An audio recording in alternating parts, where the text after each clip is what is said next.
Bring Her Back, directed by the Filippo brothers, is the follow-up to the 2023 smash horror sensation Talk to Me. That movie was a huge deal back then. I remember everyone going to see that, everyone going to talk about it. That may have just been because movies were very much alive back in that summer, and I feel like people were, again, willing to go to the movie theater for the first time in a while. With Talk to Me specifically, that film had such an overarching reach and spoke to so many people that really became a flash-in-the-pan success. Which really pains me to say that I was not one of those people that really liked Talk to Me at all. I felt that this movie was very meandering and very homogenous. It felt like it was retreading on something we have been seeing for decades. And the fact that people were hailing it as this new classic really baffled me. The worst thing in the world, I definitely found some of the appeal, but man, did I just walk out of that theater and completely forget everything I had just watched.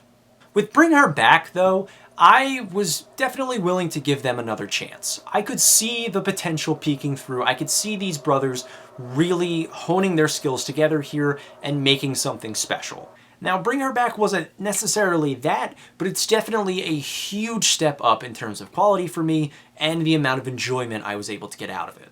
If you can remember, the main selling point behind Talk to Me was how gnarly and how gross and how scary it was, and I never really connected with that part of the film. I actually thought that was one of the weakest parts of Talk to Me.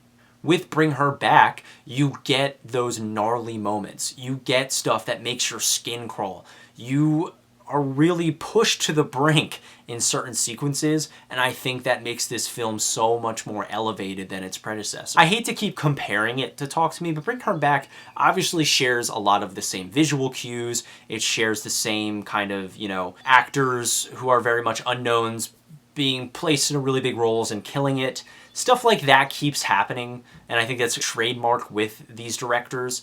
But I feel like this movie is so much more refined and really is more of what their vision is supposed to be. I found myself connecting with the filmmaking a whole lot more. I felt like the story was told in such a more cohesive and well thought out way than Talk to Me was. You could feel the first-time director's jitters and growing pains really leave this movie, and I felt like their vision was fully realized with this film. I really have to commend the acting here. Sally Hawkins is fantastic. I thought she gave such a haunting and genuinely unnerving performance. Her character isn't the most original in the world, and I will get to that in a moment, but I felt like she brought such a new energy to it that I was genuinely unsettled every single time she was on screen from the moment she was on screen. Another big shout out to Billy Barrett and Sora Wong, because they also killed it again for being unknowns and super young. I felt like they handled themselves really well here. And the main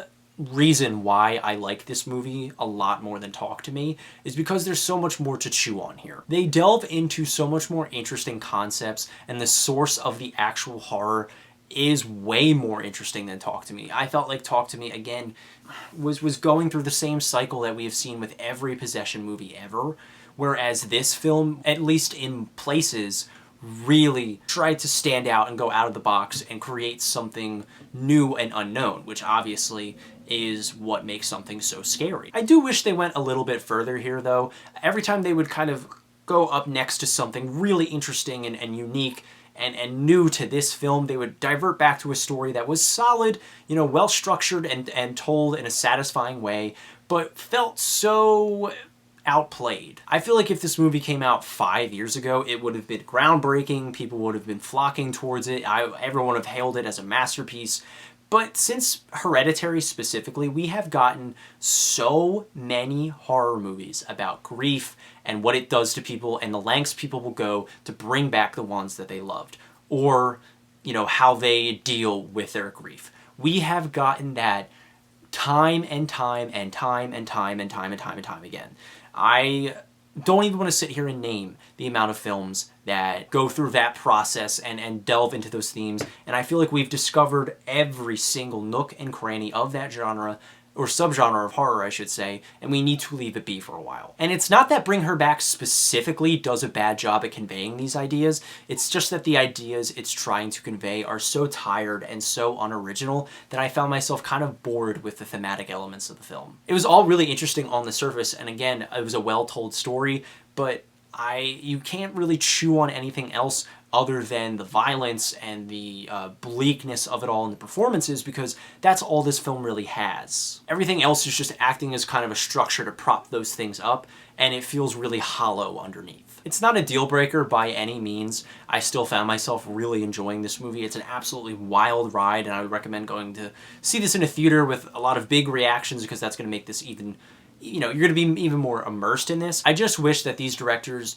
would try for something new. You know, they're being heralded as this new voice in horror, you know, the next whomever, but they don't have a voice of their own yet. They have a visual language of their own, but in terms of storytelling and what they aim to accomplish with their movies on a deeper level, they just don't have an identity yet. And if they never find that identity, if they can never, you know, dig below the surface, I feel like something like Bring Her Back is going to be the peak of their talent. Which again, isn't the worst thing in the world. I really enjoyed my time with this movie, but I just feel like they could get so much more out of a much more interesting concept. I'm going back and forth here a lot with my opinions on Bring Her Back. There's a lot to love here. I latched onto a lot of this. I am interested to see what they do next.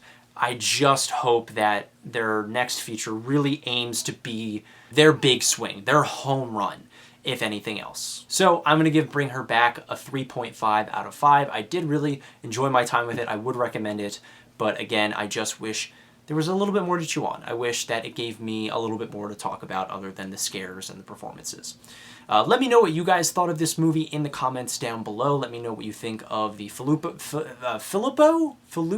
I don't know how to say their names. Brothers in the comments. Where do you think their future is going? And let me know what you guys want to see from my videos next. I have a Mission Impossible ranking almost done. I just have to edit it a little bit more, and then I'll get that out to you guys, and I can get my thoughts on the Final Reckoning out to you guys. And also, the Friendship video essay is going smoothly. It just is a lot longer than I initially anticipated it to be. I ended up writing a lot more, so it's going to take a little bit more time, but just be patient with that, and it will see the light of day. Anyway, thank you guys so much for watching, and I will see you with the next video. Thank you so much.